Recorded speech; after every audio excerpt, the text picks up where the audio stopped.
Yes, that's right. Survivor Know-It-Alls are back. Stephen Fishbach, Happy New Year, Happy Rosh Hashanah, Happy New Survivor season. Lashana Tova. Yeah. Oh my God, Yeah. it's all happening, Stephen, and we are It's back. all happening tonight, today, this afternoon.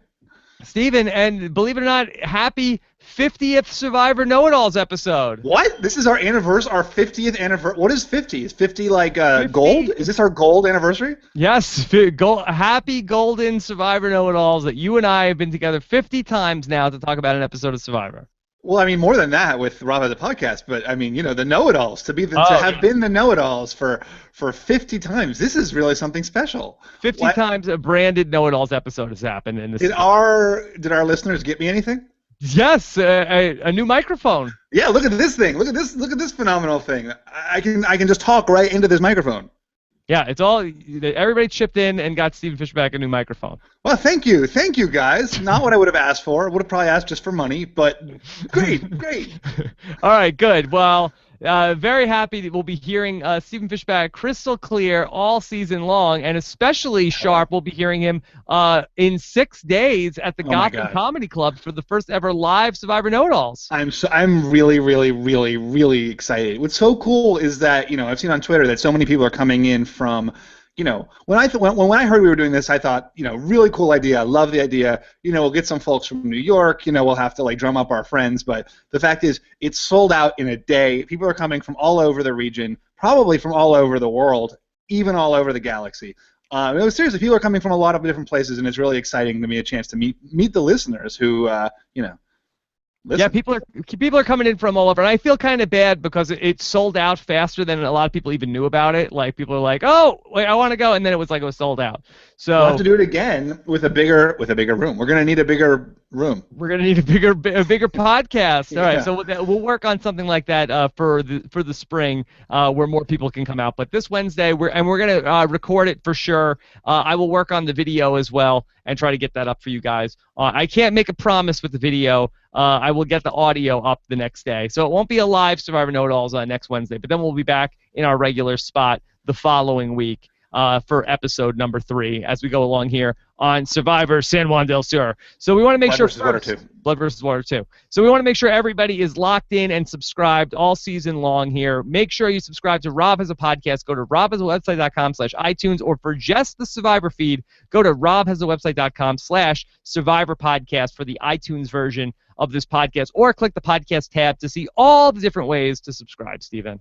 And if you haven't already purchased the 49 Laws of Survivor, please do so. Rob and I put a lot of work into it. I put a lot of work into it, and you put much more than I did. So I can't even imagine the amount of work you put into it. So we really spent a lot of time and a lot of energy to bring this 49 Laws. So go out, buy it, listen to it, learn from it. Really just marinate in the wisdom. Yeah, that was our summer project this summer. Stephen and I got together for the 49 Laws of Survivor. We took the book, The 48 Laws of Power, and we applied each one of them to Survivor, giving you examples from all the different seasons of Survivor. Plus, you also, over the summer, we did our Survivor Think Tank 2, which we're throwing in there as a gift for your purchase for supporting the 49 Laws of Power. So if you want to see more about that, you can go to robhasawebsite.com/49laws, or you can go click the banner in the sidebar of robhasawebsite.com. There were some great ideas in the think tank too. Most of them came from me, and there were other people submitted that. Yes, Survivor John Smith, of course. John Smith, that's great. It's gonna happen. Survivor John Smith versus John Smith. Okay, so Stephen, all right, let's dig in here. Dig woman. You got it. Oh yeah. What an episode! It was a good first episode. It wasn't like the explosive first episode we sometimes see, but it was a really solid, engaging, good first episode. And I felt, right out of the gate, there were characters and people who I felt I really was starting to root for, other people who I was starting to root against. So this was the first time I've watched a season of Survivor since I was on Survivor without having done extensive pre-game research, like watching all the videos, hearing all the interviews.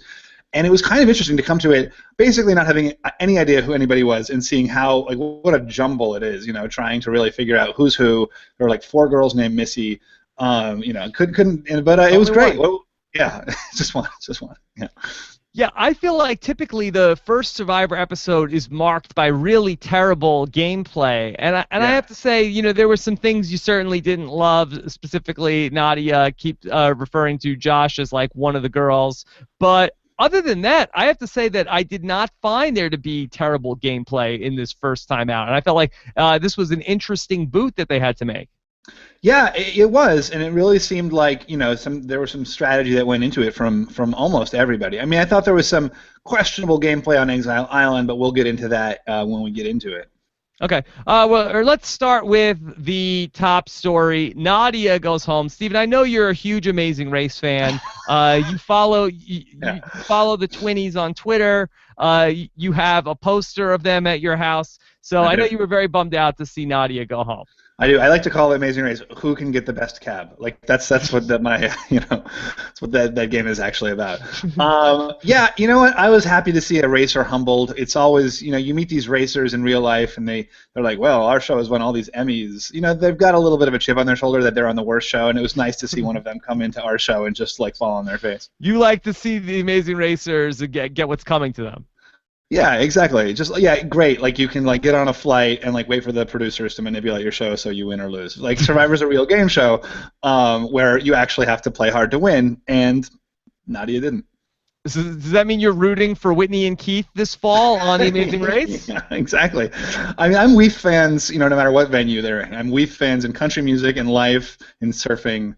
Anyone who humiliates Cochran is a friend of mine. All right. Anyway, so I know you don't actually follow the race closely, so you don't know just how fun the Twinnies can be, Steve. Yeah, tell me about the Twinnies. Like, give me like the background, like why I should have been rooting for or against them. Well, I just think that they're good. They're good TV because they're two people that either they get along very, very well and they irritate everybody else, or they fight with each other and get into huge blowouts fights with each other. So That's pretty good. That's pretty good. So there's no time when they're ever not in conflict. They're either having conflict externally or internally. But now we have a new set of Twinnies already, right? Natalie said that Jeremy was her like honorary Twinnie, so Nadia's been replaced. So Natalie will have to adopt a new Twinnie. So Nadia goes home. Did you like that vote for the yellow tribe? We're still working on the tribe names. Yeah, it seemed to like fracture pretty quickly into. This is Hoyopa, right? Is this Hoyopa? Yes. They seem to fracture pretty quickly into men versus women. It's a kind of like natural dynamic. And kudos to Val too. It really like when Val went to Exile Island, I thought she's screwed. She's not that fit a girl. She was just lost an immunity or a reward challenge for her tribe. Now she's spending 3 days on Exile Island, removed from everybody. Very easy and obvious first boot. So kudos to her from coming back into the game straight out of exile and trying to build an alliance. Doesn't work out, but she tries. And then they vote. And it really comes down to guys versus girls with Josh as this swing vote. And I think he made the right move. The guys on that tribe look pretty strong. It seems like a pretty good group to stay with. The girls actually seem relatively weak on Koyopa. Yeah, so you like the decision for Josh. Now, we have the decision from the edit, and then we have the decision of what happened with the votes, Stephen, because that's where this gets a little confusing, and we don't have any answers at this point yet, unless somebody tells me that there's a secret scene or something that uncovers this. We might have to wait until the next episode, because Josh ultimately ends up voting for Baylor and Baylor ends up voting for Nadia. Yes, which is weird. It is really weird. And I think Baylor had a confessional where she said something like, "I'm going to wait and see what Josh does." So I can see that like Baylor was, and Baylor's like a Southern girl, right? You can see her sort of being one of the guys, right? Like kind of playing along with the men, and like if she was wanted to be on Josh's team, and Josh said, "Hey, we're all voting for Nadia," you can see Baylor like making that jump. Before you can see Val making that jump. Okay, that's fine. I get that. Explain to me, Josh. Right, but why does Josh vote for Baylor? Maybe he just wanted to freak her out. Maybe he wanted to like play against his alliance with her. Like, who knows what his rationale was? Maybe he wanted to. I can't even imagine. But I'm curious to find out. I mean, Well, there has to have been some logic behind it because Josh seems like he knows what he was doing. Jeff Probst referred to him, Josh and Reed as their Survivor superfans. I think he referred to himself as a big fan of Survivor. So it can't just be that he was voting emotionally, and he didn't seem to have any sort of a beef with Baylor. So you would imagine that there's some sort of a strategy behind it. Was he hedging his bet? That doesn't seem like that's the case, because then why would Baylor vote for Nadia? Somebody said, I saw on Twitter, somebody said, well, what if Baylor? He said, okay, Baylor, I'll vote for you. You vote for Nadia, and then I'll sort of nullify my vote. But why? Why do that? Yeah, and why would Baylor ever agree to that? I mean, I think that, like, the two reasons you vote for, let's say there's three reasons you vote for someone, right? The first reason is you actually want to eliminate them. The second reason is you want to make them think that somebody else is out to get them. And the third is you just don't like them. So, I mean, one is obviously not the case. Josh knows what's going on. Three is obviously not the case too. So it seems like he's maybe throwing some shade Baylor's way, or and trying to like spook her a little bit. Maybe he's like telling her a story about, oh, someone else is out to get you. So hard to really say. It is hard to say because. But also, there's a four. There's a four here too, actually. And this is like something that it's hard. You can lose sight of watching Survivor, which is like maybe Josh swore to Nadia that he would never write her name down, and he doesn't want to break a swear. Like there's that sort of like really personal human element. Like watching, you're like, that can't be it. Who cares? Swear, not swear, whatever. But sometimes people really do want to keep their word in whatever way matters to them. Okay. According to some of the people in the chat room, they're saying that Jeff talked to Dalton Ross, and Dalton Ross says that, or in that article, it says that then Josh changed his vote at Tribal Council. Okay. No new information there. Again, I think that this information is coming in from the chat room. They're saying that Josh felt bad for Nadia, saying that she didn't have family, and they were the family, and then so it was that he felt bad. Well, Stephen, now I'm going to change my opinion around here on what I thought about Josh after one episode. You think less strategic now? Yes, not as good. What the hell are you do? You don't go to Tribal Council and start changing your votes around willy-nilly. Who could trust this guy? And why vote for Baylor? Yeah, first 3 days, people are still getting their heads out of their asses. Like I have faith for Josh in the long term. He's a theater performer. He's an emotional human being. My God, like he's an actor. Yeah. So I don't know about that. Is he Spider-Man or is Reed Spider-Man? No, Reed is Spider-Man. Reed was my pick to win. That he was my preseason pick. Josh, I thought I wasn't going. Josh is your pick to win. Yeah, he was my preseason pick to win. I didn't write a blog about it because who has time? But I pick him.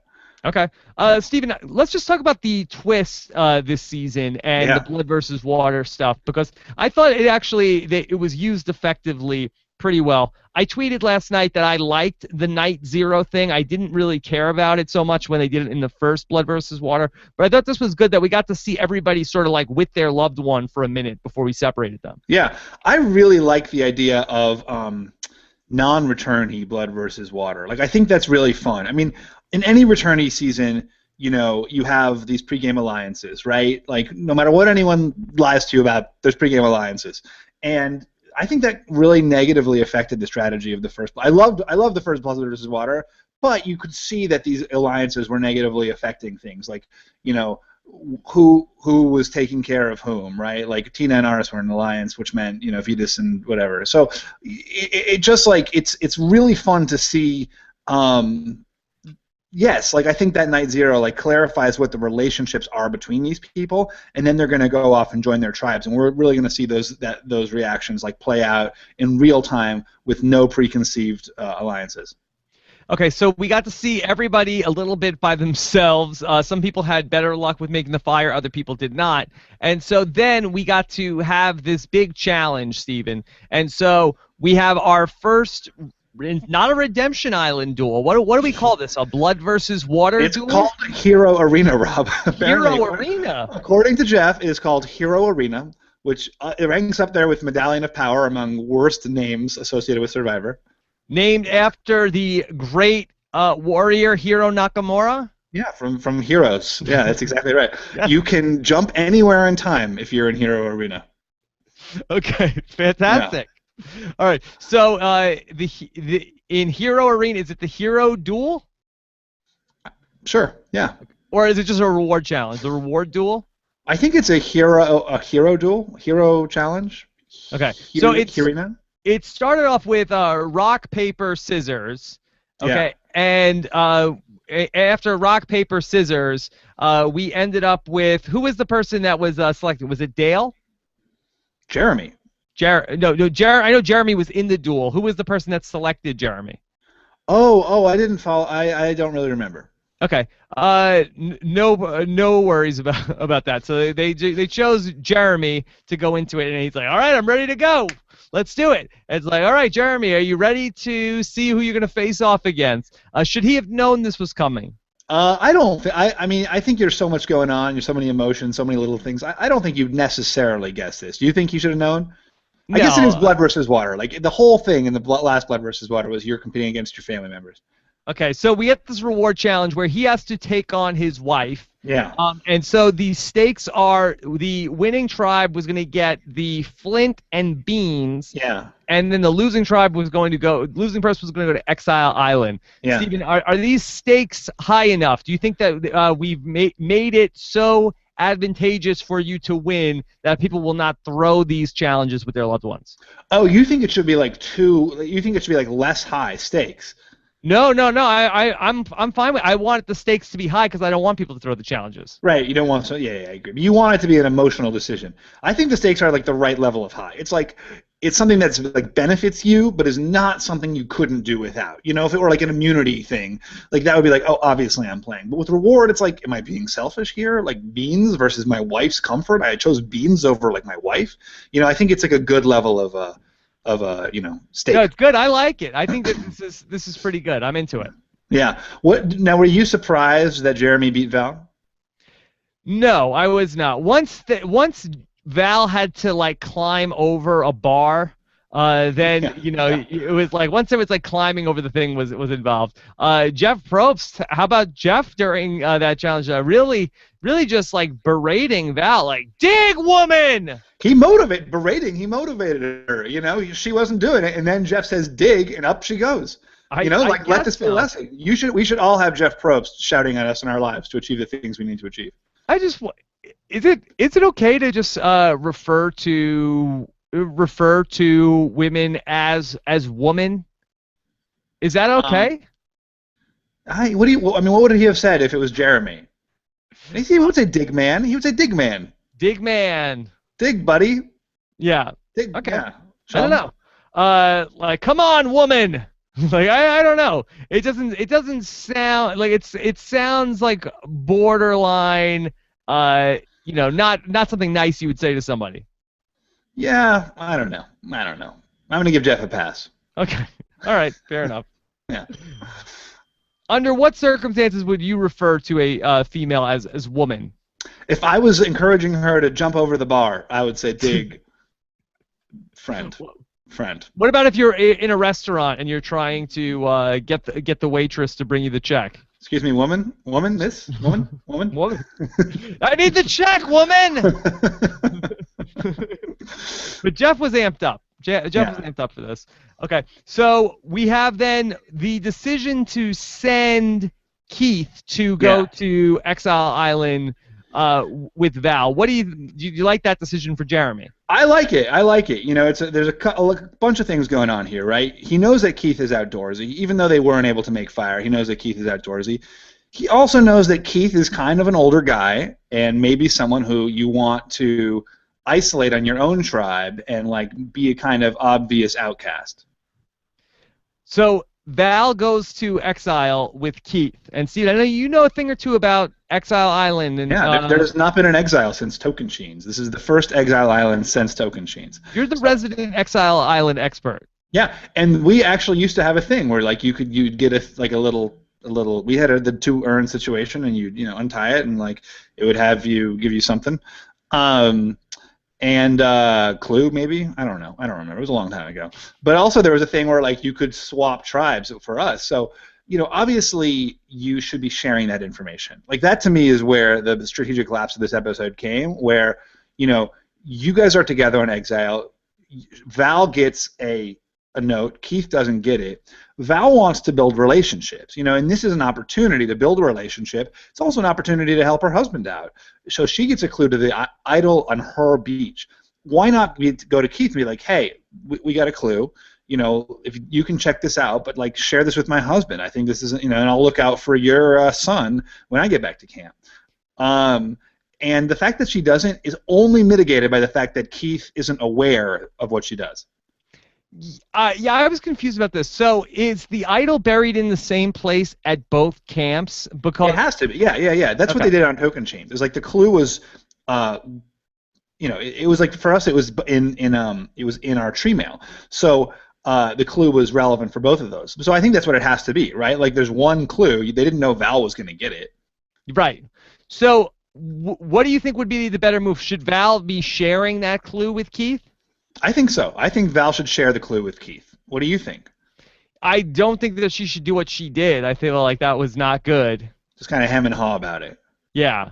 Say like, oh yeah, it's nothing, and she sort of like puts it back in his pocket. Like if Keith was like was a little bit of a more of a crank ass, like I could see him be like F you, Val. Yeah, but he didn't actually realize. He said, well, it applies to Val's camp. It's not relevant to mine. He didn't quite get that. It had to apply to both camps. Yeah, because they just both picked either side. Like, it right. wasn't like that they were assigned, like, hey, here's something for Val, here's something for Keith. Yeah, exactly. Okay, so meanwhile, back at Keith's camp, we have Jeremy. And Jeremy, I tweeted that he was making alliances at a Zane-like pace, Stephen. Zane, one of your favorite survivors. Zane was one of the greats. So when you're playing a Zanian game, that, or let's say a zany game, that you got things are going not so great. So yeah, he approached all the women, and maybe Jeremy's not so upset to be separated from his wife for a couple days. Whoa. Yeah. So, Stephen, do you like that for Jeremy? Is this a good idea, what he's doing? It's funny how much it worked, and everyone just thought he was such an upstanding guy because he got teary-eyed. Like, what a great position for Jeremy to be. Could that have worked out any better for Jeremy than to, like, win that competition and start crying? Like, he could not have planned that better himself. It's like, oh, he loves his wife. Right, exactly. Like, what a sweet guy. He must be on the level. Oh, and he's a firefighter? Now, if Tony were in this game, he would probably lie about being a firefighter because, like, some people take fire's side. Yeah. You'd have to lie about being a firefighter, right? Yeah, I'm saying some people think firefighters are bad guys. Yeah. Well, it depends if you're an arsonist or if what your perception of firefighters is. Yeah, exactly. Could be anything. Yeah. Yeah, so I don't know. It seemed like too much too fast with Jeremy, but it did not seem to be any ramifications for that. So who ultimately ended up being in the Firefighters R Us alliance? So this is we got Jeremy, obviously. Natalie joined. She called him an honorary 20. Jenny, or is that a person's name? Kelly? Kelly joined. Yeah, there's no Jenny. There's no Jenny, and Missy joined because Missy, she's learned to trust her intuition based on having many failed marriages, which seems like the exact opposite lesson. Like maybe don't trust your intuition. Right. I should not trust my intuition because I have been married 3 times and none of them was right. Like, I've picked a lot of bad people. Maybe I should not go with the person I want to pick. Were they arranged marriages and her intuition was like, don't do it, Missy, don't do it. Like, no, yeah. I got to, I have to. It's arranged, I have to. Yeah. Okay, so then, and then we're going to assume that then Keith is going to be part of this also.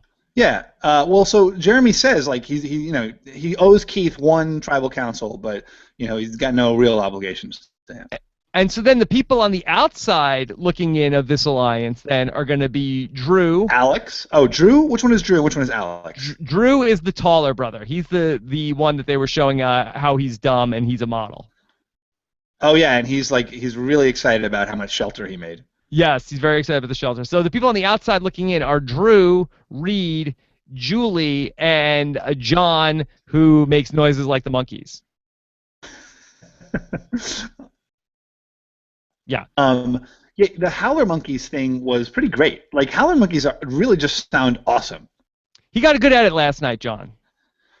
Did he? I feel like I guess he got like the whole like I have depth thing. Like that was actually a confessional, and obviously like what's happening with his father is terrible. To anyone, as anyone would admit. But he just kind of seemed sort of douchey. Apart from that, maybe he's just like innately douchey, but got a good edit. I don't know. You didn't get the. I thought he got a positive edit last night. I didn't get douchey last night. Yeah. Okay. And I'd call it if I saw it. I mean, no one was saying you wouldn't. Yeah, no, that's I'm well on the record for calling out douches. Yeah. Okay. All right. I got some douche chills. All right. So we'll see if your douche star is going off. Okay. So that's. Do you expect that grouping to hold? Do you think that Jeremy, Natalie, Kelly, Missy, and Keith will hold the majority? Should Hunapu goes to tribal council next year? I really felt like Jeremy was getting the merge boot edit. That sort of classic, comes out of the gate, strategically dominant, big character, a little bit arrogant. So my feeling about Jeremy is he is going to be like gone at the halfway point. Yeah, I felt like in that tribe, the other people that made sort of the negative impressions, Drew did not get a good edit. He got the douche edit last night. Yeah, Drew definitely got a terrible edit.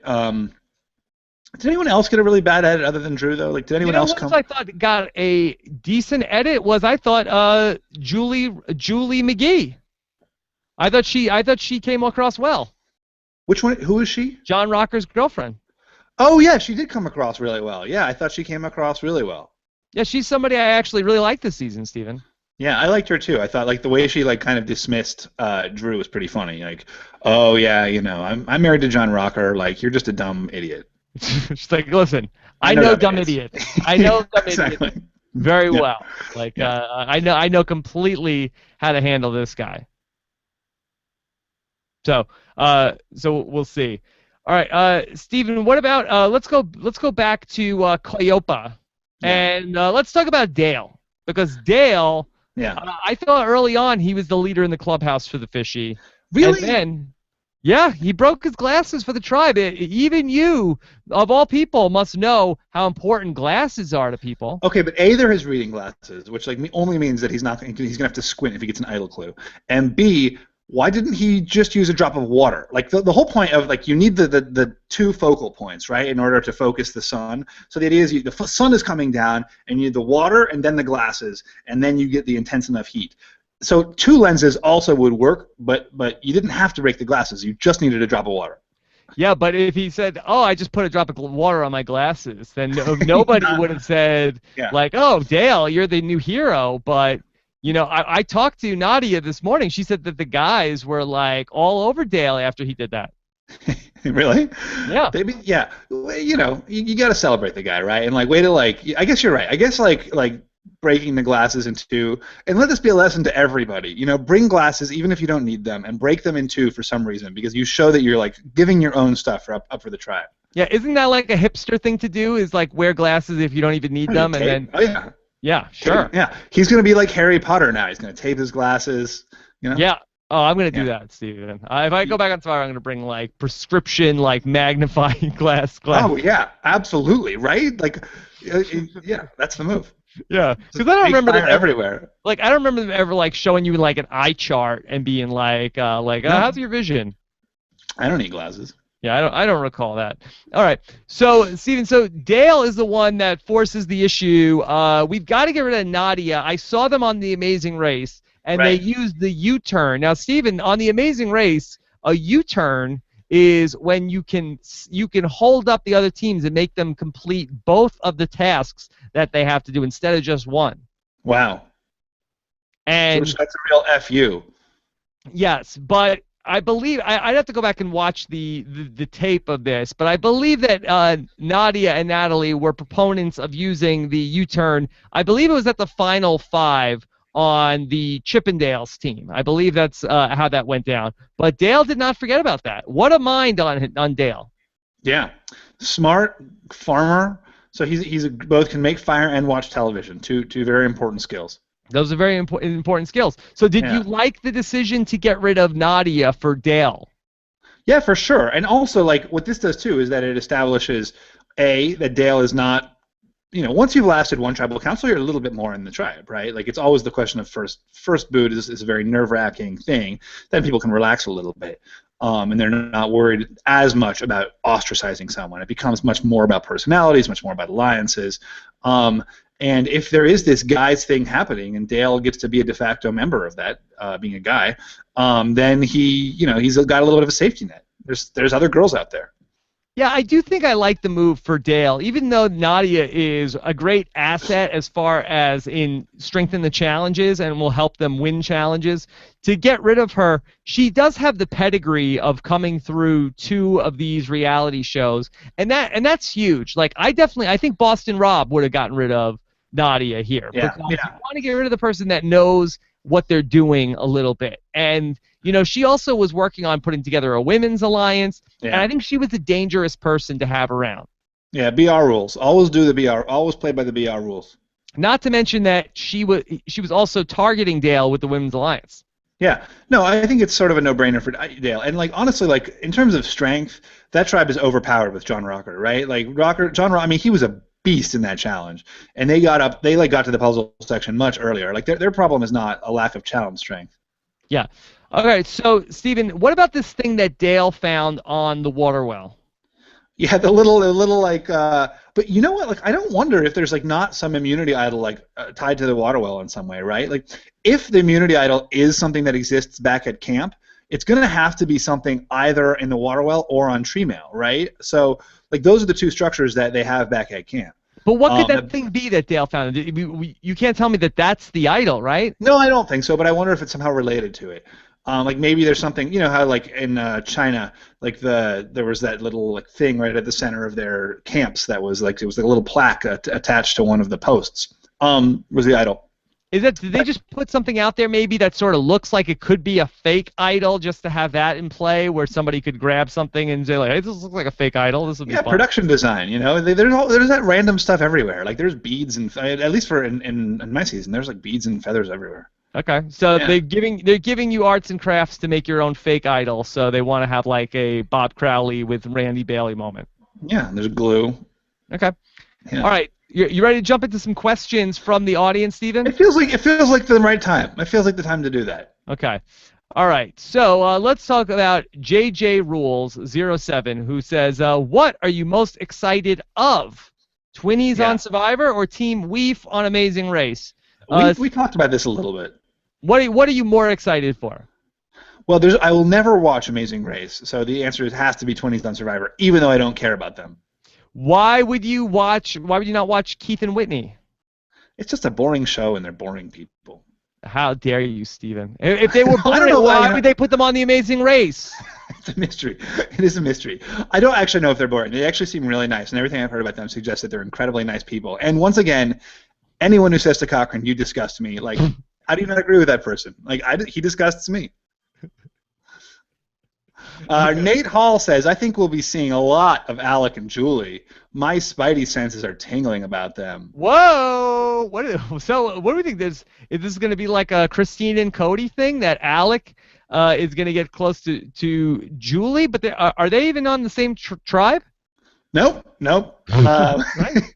Yeah, so, Alec is on the tribe with John Rocker. Maybe he just means these 2 are standouts. Alec and Julie are going to be the ones that pop. I didn't get that impression. What did Alec do last night? Yeah, he did well in the challenge, right? He did well in the challenge. Okay. Yeah, and he I don't know. He did well in the challenge. Could my spidey senses are tingling? Could that be our go-to catchphrase for the season? Yeah, I like it. I like that. We need a lot of Spider-Man puns. You don't want to go with "This is my utopia"? That show so terrible. Such terrible people. Jasatacha wants to know, did Dale actually accidentally find an idol? He claimed it wasn't an idol, but Val's idol clue indicated that the idol was at the well. Could he be the first person to find an idol and not realize it? I think there might be something to this, Rob. No, this can't be the idol. The idol comes with a note that says you found the hidden immunity idol. But also, it was just like a little piece of like stuff. But it could be attached to the idol. Like maybe the top of the well is the idol or something. Do you have to carry the thing like a manhole cover around? People know if you're taking it to tribal council. It's like, dude, if you play the hidden immunity idol, then we won't have anything to cover the water. There's going to be all flies in there. Don't play the hidden immunity idol. Yeah. I don't know. I don't think that's the hidden immunity idol. I could see it being something that looks like a hidden immunity idol, and Dale giving it to somebody and saying it is the hidden immunity idol. I think it's not unrelated to the idol. I think there's something. I think that is going to come back, and it's going to be somehow related to the idol. Yeah. Okay. We'll see. Yeah. It was Chekhov's little lanyard bracelet. Yeah, Chekhov's bracelet. Chekhov's bracelet. All right. The great Mark Stabation wants to know, has Jeremy employed the Russell strategy of the female alliance? What did Russell call them? The dumbass girls. The dumbass girls alliance. So I don't know. I mean, to be honest, I don't think Jeremy is as condescending to his alliance partners as Russell is. But I mean, I guess if you're saying that if you make an alliance with a bunch of girls, then you're doing the Russell strategy. Then yes, he is. Yeah, and Wes. I mean, he's making an alliance with some of the weaker players, like as far as weaker physically players. Now, Natalie is no. I'm sorry. What did I say? I think you said Wes. Oh, well, he has Wes. He has Keith. Yes, Keith has Wes, and then also has Missy. Right. He has Kelly, and then also. Natalie is pretty good in the challenges. So he's not really building a dominant fivesome. Yeah, no, he's getting some people who he takes them to the end. They're not going to be the ones who, get votes maybe. But can you get to the end with a group like that? I mean, loyalty is everything, right? Like if you have a strong 4 or 5 and they vote together, regularly. I mean, look at that motley crew that Coach put together. I guess so, but you had Sophie, you had Albert, you had Rick and Brandon Hance. You had Sophie, Albert, Rick, Brandon Hance. I'm just saying that group could win challenges. I'm just joking. Yeah, okay. But no, you're right. I mean, I do feel like, and I've shifted over the years, where I used to say, hey, just got to make the alliance that works for you. But I do think you need to factor in who you're keeping around in the pre-merge part of the game. Yeah, I think so. And this is clearly not at the point of voting people out yet, right? Like this is like the strategic alliance and not we need to figure out what the right vote is. Plus, blood versus water season, you have to figure there's going to be some mix-ups. You think that we're going to have a swap? I would think so, right? Like the swap is where the fun comes in. I think you want the people with their family members as soon as possible. Although I guess with this hero arena thing, it brings out that drama. So maybe not. Yeah, I could see us not having a swap this season. Yeah. I feel like the swapping is happening when you have 2 people going to Exile Island together. Yeah, maybe so. Maybe you're right. Yeah. All right, let's go to our next question. Steven, you want to take this one? Yeah, Yukon R wants to know, why do they leave Tribal Council with their torches lit and arrive at camp walking in the dark? At what point do they make them put out their torches, and why? I think we can both answer this. Why is that, Steven? What? They snuff them immediately when you leave Tribal Council. Yeah. On my season, we did not return. I don't think we brought the torches back with us to camp. Yeah, that's nice. That's a Cushy Survivor you on, where they carried your torches for you. No, we just left them there. You left them there. You didn't bring torches to Tribal Council? No, they were there already. I see. We kept them there. Why do I need my torch back at camp? It's a great shot of people walking out of Tribal Council with their torches lit, right? Like that's a fantastic shot. But they don't want a bunch of starved and lunatic survivors walking around with fire in their hands. So they snuff your torch as soon as you leave the Tribal Council. By the way, just unrelated to that, I really liked the challenge last night. Yeah, what a great fun challenge. Lots of fun little levels to it. I love that little scramble at the beginning, the race up the wall, the puzzle at the end. Yeah, I thought that was really well executed. As always, Mr. Kerhofer. Yeah, good job. We like the challenge. Yeah. Okay, let's go to the Yukon R. And Yukon says, with John Rocker's size, why does he think he'll go unnoticed? Even if he wasn't an ex-pro athlete, his size alone makes him a target, but he thinks it's about what he'd say in the past. What I loved I didn't even catch this at all because I'm not a sports fan, but I loved your observation about his alter ego. Yeah, okay. So Wes said to him hey John, what's your last name? And he says, Wetlands. I just And thought that was like okay, like a random made up last name. no. Yeah. John Wetland is also another not notorious but a very good baseball closer from the from the 1990s. So I'm trying to think of if I was going to try to come up with, this would be like, yeah, if Jeff Kent went on Survivor and they asked him hey, you look familiar, what's your name? I'm Jeff Bagwell. Does that do anything for you? No, yeah, not me, but I mean, I can get kind of what the joke would be for someone who understands sports. Right. I'm Jose Canseco. It would be like if Lisa Whelchel went on to Survivor and they asked her, hey, you look familiar. What's your name? She's like, oh, I'm Lisa Simpson. Right. Or Taj said her name. She was Left Eye. Yeah. Right. Anyway, so that was just a crazy thing. And then between Wes, how many letters are in Rocker? Like does your last name have 5 letters in it? John Rocker's like, no. But they both had to think for a minute. It wasn't just Wes. Like Rocker had to be like, no. Yeah. I also saw, I think this was on the Survivor Reddit this morning, that they were showing like a screenshot of that scene of like Wes is like carrying like all these branches around, and then like John Rocker, like this huge guy, is just like walking next to him, doesn't say like, hey, you need a hand with this? Yeah. He's used to being a celebrity. They get everything catered for them. He's the closer. He just comes in at the end of the job. He doesn't do the heavy lifting in the beginning. Yeah. Okay.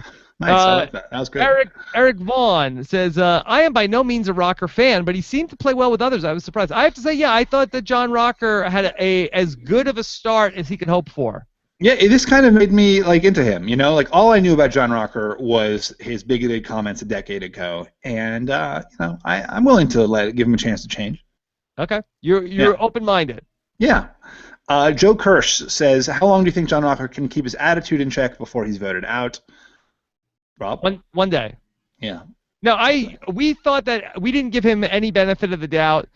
He has proved us wrong so far, but we'll see. We are on a very close Rocker watch at this moment.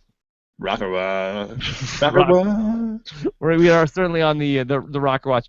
Stephen, what did you think of this season on Survivor segment? So I saw that you and some other people were up in arms about like things being spoiled. I guess there was something. It didn't spoil who it happened to, but there definitely was something spoiled. I didn't feel like it was so outrageous. Yeah.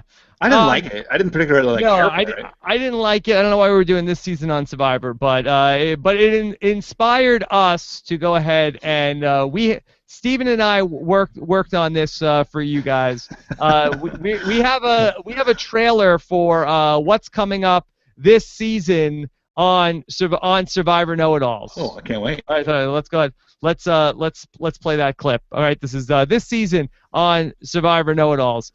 Stephen, I can't believe that you said that you and John Rocker are best friends now. What is that about? Rob, I'm going to leave this podcast. I can't handle this anymore. Stephen, why do you have poop on your glasses right now? You're much better at this than I am. I can't. That's my bit. You're much better at this than I am. Stephen, I can't believe that you just got an Amazing Race T-shirt made up with Whitney and Keith on it. Rob, your audio is so impeccably clear. This is not my forte. All right. Anyway, that's what's coming up this season on Survivor Know-It-All, so stay tuned for that. Let's take a couple more questions here. Let's go to, how about this one? Whistler for you, Stephen. Whistler for you wants to know, don't you guys miss the good old marooning? Jump off ships and rafts, hike through the jungle, or even loot a village. I think it's kind of boring lately.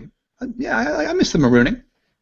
Yeah, I haven't thought much about marooning. That it doesn't bother me. Stephen, where do you land on the full credit people? Are you one of the people that you want the full Survivor introduction in the show, or you don't care about that? I actually like the full credits. I love it. It's not a lot of time, but I think it really hits an emotional punch. I kind of feel like we should show it once. Yeah, I mean they usually get it to it like in the final episode or something. They give you the full credits, but I liked it. I mean, when I was on it, I liked it a lot because I liked seeing like all the people like get cut out of the credits, and then like, there's the jury members, and I get to laugh and laugh. But the I don't know. I think it's just like such an emotional little thing of like it really kind of hits what like an epic and iconic adventure that these people are going on, and really kind of one thing that Jeff Probst always talks about when he talks about what makes Survivor work so well is those little pauses or beats or moments that plays up just the magnitude. It's not previously on Survivor, it's previously on Survivor. Just those little beats and pauses. And I always feel like the intro is one of those things. Okay. What about you? Where do you come down? I'd like to see it once. I mean, that I feel like I'm happy to have the extra minute of the show every week, but I'd like to have it once. 90 minutes per meter. I feel like we could have made room for it. Yeah, I think so too. Yes.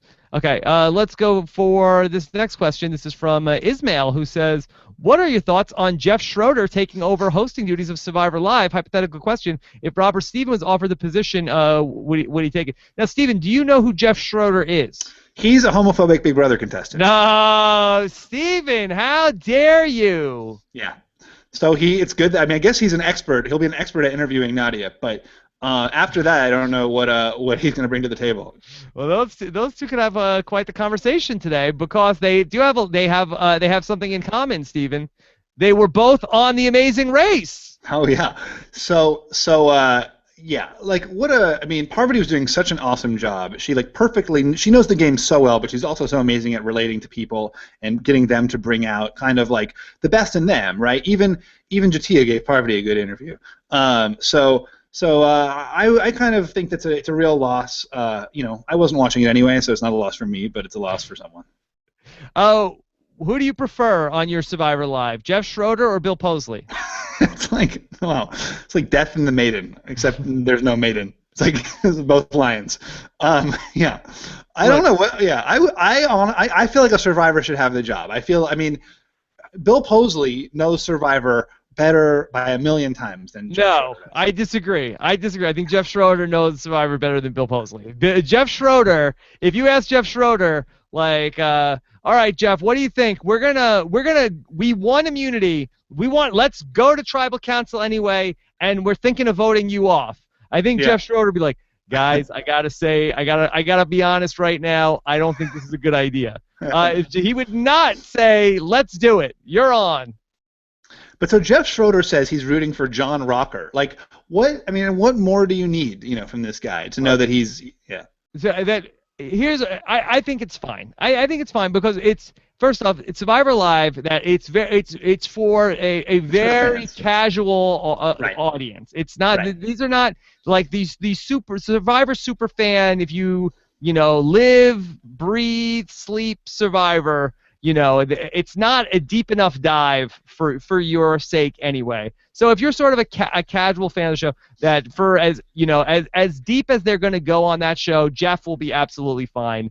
Right. He's a fine host. He's been doing it on the Big Brother for all this time. Should it be a Survivor? Probably, but I think it'll be fine. I don't think it's going to be a disaster. I was a Parvati partisan. I get that like she's no longer on the West Coast, but it's like, come on, you got camera equipment on the East Coast. You can film Parvati doing it from the East Coast. It's a big production. Yeah, it's a big I'm a partisan. Well, we're all partisans, but I have to say, you can't just say like, okay, I'm here now, like let's do the show live. Yeah. Okay. Let's go to our next question. This is from USA Tennis 155. Will the throwaway vote come back to bite Josh? No. I don't think so, but we still don't get the strategy. Could the strategy behind it come back to hurt Josh? Yeah, well, I think if the strategy is like he had an emotional moment and decided to not vote for this person, I think that could come back to hurt him. Like because, like you said, you need to be able to trust the people at tribal council to vote for the people they say they're going to vote for. Like there's so little that it actually gives you the opportunity on Survivor to prove that you're trustworthy. So when you don't take the moment and prove to your alliance, hey, everything's in order. I'm voting who I said I'm going to vote for. Like nothing erratic is going to happen here. That's an important moment, and I do worry that Josh let that he missed that. Okay, let's do 2 more questions. All right, Austin Finn. Oh, sorry, you go ahead. Okay, Austin Finn. Should Keith have picked up on Val's obvious behavior when she wouldn't let him read the note? Do you think that she was lucky enough that he wasn't perceptive enough? She's lucky that Wes wasn't a teacher instead of a firefighter. That he was said, Val, do you have something you want to share with the rest of us? Yeah, no, he's lucky about that. She's lucky about that. Yeah. Well, lucky. Yeah. We'll see, but this will be a recurring theme that we'll get to talk about every single week. Yeah, like who made the right decision with the idol. I think that's the idea. I mean, the problem with Exile, I think the reason they retired Exile is that they had to give time to it and nothing was really happening there. I lay there for 3 days doing nothing, and I was part of the problem. And then Coach just sort of took it out with a bang. But so this idea of having a real stakes in the game where it is family members. So the problem with the cross-tribal alliance was there was no real incentive to join a cross-tribal alliance. But if your family is on the other tribe, then there's something there. Okay. Last question, Stephen. Bring it home. Project Mobius wants to know, which house guest were you most surprised by last night? I thought that Jeremy would play much savvier than he did in the premiere episode. Hold on. Island guest. Island. Yes. Yeah. No, Big Brother's over. This is Survivor now. Just because Jeff Schroeder is hosting Survivor Live, we're not going to start referring to the castaways as house guests. Yeah. Okay. Were you surprised by Jeremy that he did you think he would play savvier than he did in the premiere episode? I thought he did well. I thought he had a great premiere. Yeah, I thought he had a pretty good at it. Give us one more question, Scott. That doesn't refer to the castaways as house guests. Phil H. wants to know, whose impression are you working on first, Rob? Steve, I thought this was for you, Stephen. Whose impression are you working on? Yeah. I'm just trying to be able to keep up in our little impromptu games. I can't. I'm a step behind. Yeah. Oh, I think I'm working on a Jacqueline impression. Yeah. Good. That's gonna be good. It's gonna be a good one.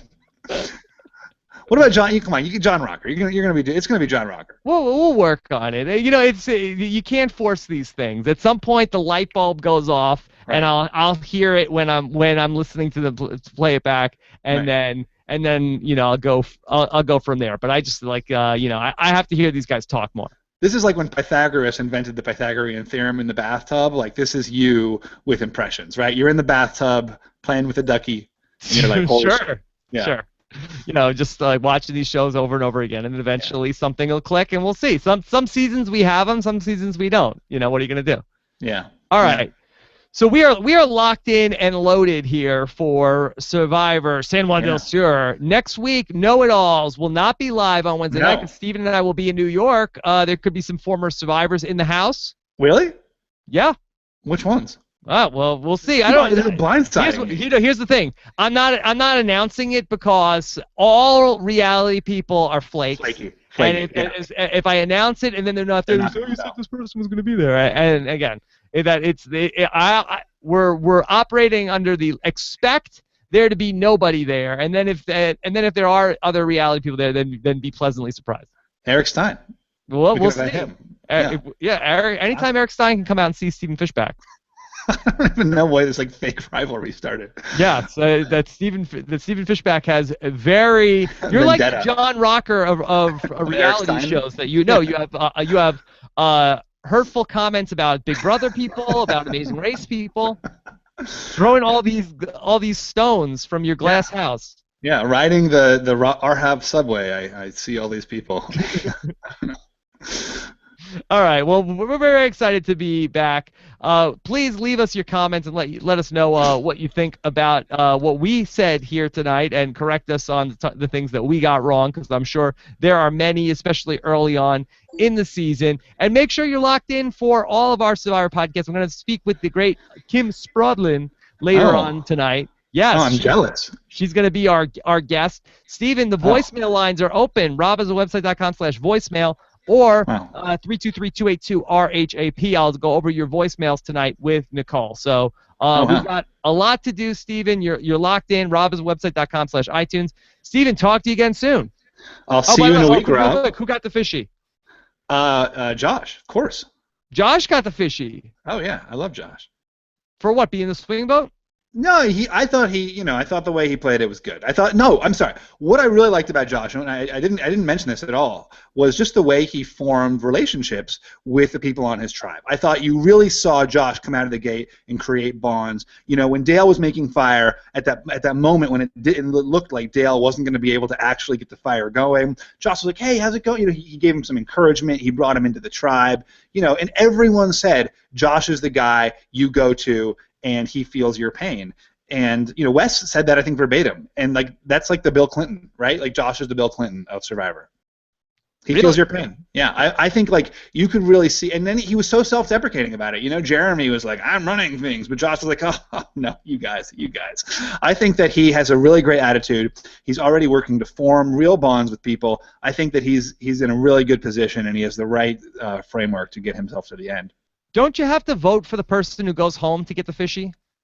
No. Okay. Obviously not. Obviously not. All right, and also, if you're one of the people that couldn't get into the show on Wednesday night, we're going to be doing something after the show, so just stay really? Working. Yeah, that for the spillover for after the show. I know you got to get to bed. You got to get to bed early, Stephen. But I'll stay out for drinks. Okay, so we're going to do shots.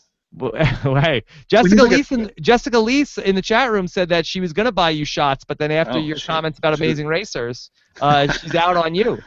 We need a special know-it-alls drink, like the Brew It All or something like that. Yeah, we'll get Malcolm on it. He invented the RHAP drink, so we'll. Oh, there's an RHAP drink?